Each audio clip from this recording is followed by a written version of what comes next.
جب آپ علیہ السلام آسمانوں پر پہنچے تو آپ علیہ السلام کی ملاقات آپ کی والدہ یعنی حضرت مریم سے ہوئی۔ اس وقت آپ کی والدہ نے آپ کو گلے لگا کر آپ سے پیار کیا اور آپ نے اپنی والدہ سے فرمایا، اے اماں جان، اب ہماری ملاقات روز قیامت ہی ہوگی۔ اس طرح جب حضرت عیسیٰ علیہ السلام آسمان کی طرف اٹھائے گئے، اس وقت ان کی عمر مبارک 33 سال تھی۔ جب حضرت جبرائیل علیہ السلام آپ کو بدلی کے ذریعے آسمانوں پر لے گئے تھے اور ادھر یہودی باہر کھڑے ہو کر اس شخص کا انتظار کر رہے تھے جس شخص کو انہوں نے حضرت عیسیٰ علیہ السلام کو قتل کرنے کے لیے بھیجا تھا کہ نہ جانے کب طوطیانوس نے حضرت عیسیٰ علیہ السلام کو معاذ اللہ قتل کر کے باہر آئے گا۔ اس طرح جب کافی دیر گزر گئی اور وہ شخص واپس نہ آیا تو اس وقت تمام یہودی حضرت عیسیٰ علیہ السلام کے گھر کی طرف گئے اور آخر دیکھیں کہ کیا ماجرا ہے، تو انہوں نے وہاں ایک شخص کو پایا جس کا چہرہ حضرت عیسیٰ علیہ السلام کے جیسا تھا۔ انہوں نے اس کو قتل کر دیا اور قتل کرنے کے بعد انہوں نے دیکھا کہ یہ چہرہ تو حضرت عیسیٰ علیہ السلام جیسا ہے، پر یہ تو ہمارا بھیجا ہوا وہی شخص ہے، یعنی طوطیانوس ہے جس کو ہم نے حضرت عیسیٰ علیہ السلام کو قتل کرنے کے لیے بھیجا تھا۔ یہ دیکھ کے تمام یہودی پریشان ہو گئے اور دو گروہوں میں تقسیم ہو گئے اور تمام یہودی آپس ہی میں لڑنے لگے۔ اس لڑائی میں بہت یہودیوں کا قتل عام ہوا، جس طرح اللہ تعالیٰ سورہ نساء کے اندر فرماتا ہے، اور ان کے اس کہنے کی وجہ سے ہم نے اللہ تعالیٰ کے رسول حضرت عیسیٰ علیہ السلام کو قتل کر ڈالا، حالانکہ انہوں نے قتل نہ کیا اور نہ ہی انہیں سولی چڑھایا، مگر ان کے لیے کسی کو حضرت عیسیٰ علیہ السلام کا ہم شکل بنا دیا، اور بے شک جو لوگ ان کے بارے میں اختلاف کر رہے ہیں وہ شک میں پڑے ہوئے ہیں اور ان کے پاس کچھ بھی علم نہیں ہے، مگر یہ لوگ گمان کی پیروی کر رہے ہیں، بلکہ اللہ تعالیٰ نے حضرت عیسیٰ علیہ السلام کو آسمانوں کی طرف اٹھا لیا تھا اور یقیناً وہ قتل نہیں کیے گئے، اور اللہ تبارک و تعالیٰ غالب حکمت والا ہے۔ حدیث نبوی ہے کہ حضرت محمد مصطفیٰ صلی اللہ علیہ وآلہ وسلم نے ارشاد فرمایا ہے کہ حضرت عیسیٰ علیہ السلام قیامت سے پہلے زمین پر تشریف لائیں گے اور سنت نبوی کے مطابق زندگی گزاریں گے۔ حضرت عیسیٰ علیہ السلام ہی اس صلیب کو توڑیں گے اور دجال کا جڑ سے خاتمہ ہوگا۔ حضرت عیسیٰ علیہ السلام 7 برس تک اس دنیا میں زندگی بسر کریں گے اور اللہ کے دین کو عام کریں گے۔ آپ کو مدینہ کی سرزمین میں گنبد خضرا میں دفن کیا جائے گا، اور جو لوگ یہ عقیدہ رکھتے ہیں کہ حضرت عیسیٰ علیہ السلام معاذ اللہ قتل ہو گئے ہیں یا سولی پر لٹکا دیے گئے ہیں، وہ دائرہ اسلام سے خارج ہیں اور وہ کفر کر رہے ہیں۔ پیارے دوستو، اب بات کرتے ہیں دوسرے نبی کی جن کو اللہ تبارک و تعالیٰ نے زندگی عطا فرمائی ہوئی ہے، وہ ہیں حضرت خضر علیہ السلام۔ حضرت خضر علیہ السلام ظاہری طور پر اس وقت اس دنیا میں تشریف لائیں گے جب دجال اس دنیا میں ظاہر ہو چکا ہوگا اور اس دنیا میں فتنہ و فساد پھیلا رہا ہوگا، اور دجال لوگوں کو اللہ تبارک و تعالیٰ کے دین سے دور کرے گا۔ اس وقت حضرت خضر علیہ السلام ان لوگوں کو اللہ تعالیٰ کے دین کا حکم دیں گے اور ان کو اللہ تعالیٰ کی وحدانیت کی طرف بلائیں گے۔ اور ایک دوسری روایت میں آتا ہے کہ حضرت محمد مصطفیٰ صلی اللہ علیہ وآلہ وسلم اپنے صحابہ کرام کو حضرت خضر کا قصہ سنا رہے تھے کہ آپ نے فرمایا کہ حضرت خضر علیہ السلام کا باپ ایک بادشاہ تھا اور حضرت خضر علیہ السلام کو اپنی بادشاہت سے نوازنا چاہتا تھا، لیکن حضرت خضر علیہ السلام کو دنیا کی بادشاہت پسند نہ آئی۔ حضرت خضر علیہ السلام نے اپنے والد کی سلطنت سنبھالنے سے انکار کر دیا اور اپنے والد گرامی سے ناراض ہو کر جنگلوں کی طرف چل دیے، جہاں ان کو کوئی بھی ڈھونڈ نہ سکا، اور وہاں آپ عبادت الہی میں مصروف ہو گئے۔ اسی دوران آپ کا گزر ایک آب حیات کے چشمے سے ہوا اور اسی چشمے سے پانی پی کر آپ تاحیات زندہ رہنے میں کامیاب ہو گئے، اور آپ کا تاحیات زندہ رہنے کا ذکر بہت سی روایات میں ملتا ہے۔ جس طرح حضرت انس رضی اللہ تعالیٰ عنہ نے ایک روایت نقل کی ہے کہ جب حضرت محمد مصطفیٰ صلی اللہ علیہ وآلہ وسلم کا ظاہری وصال ہوا تو ایک بزرگ سارے مجمع سے ہوتا ہوا حضرت محمد مصطفیٰ صلی اللہ علیہ وآلہ وسلم کے جسم انور کے پاس آ کر رک گیا۔ اس وقت اس شخص نے کچھ پڑھا اور واپس چلا گیا۔ اس کے جانے کے بعد صحابہ کرام رضی اللہ تعالیٰ عنہ نے پوچھا کہ یہ شخص کون تھا، تو اس وقت اس مجمع میں کھڑا کوئی بھی انسان اس شخص کے بارے میں علم نہ رکھتا تھا۔ تو اس وقت حضرت علی رضی اللہ تعالیٰ عنہ نے بولا، اس شخص کو میں جانتا ہوں، یہ حضرت خضر علیہ السلام ہیں۔ حضرت خضر علیہ السلام اللہ کے حکم سے مصیبت زدہ لوگوں کی رہنمائی کرتے ہیں، اور حضرت خضر علیہ السلام لوگوں کی اصلاح کر کے ان کو اللہ تبارک و تعالیٰ کے حکم سے زندگی بسر کرنے کا حکم دیتے ہیں۔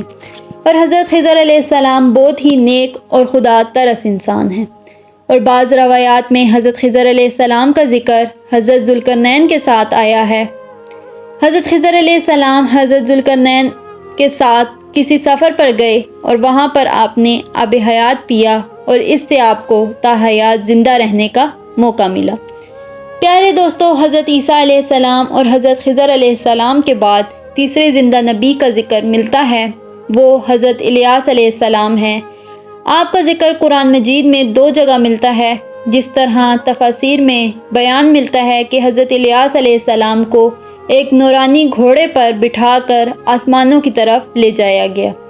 جس طرح حضرت انس رضی اللہ تعالیٰ عنہ سے روایت ہے کہ میرا اور حضرت محمد مصطفیٰ صلی اللہ علیہ وآلہ وسلم کا گزر ایک پہاڑی سے ہوا، اور وہاں سے گزرتے ہوئے ہمیں ایک آواز سنائی دی کہ اے اللہ تبارک و تعالیٰ، مجھے بھی حضرت محمد مصطفیٰ کا امتی بنا دے۔ یہ آواز سنتے ہی اللہ تبارک و تعالیٰ کے نبی نے مجھے یہ حکم دیا کہ اے انس رضی اللہ تعالیٰ عنہ، اس آواز کا پتہ لگاؤ، یہ کون ہے؟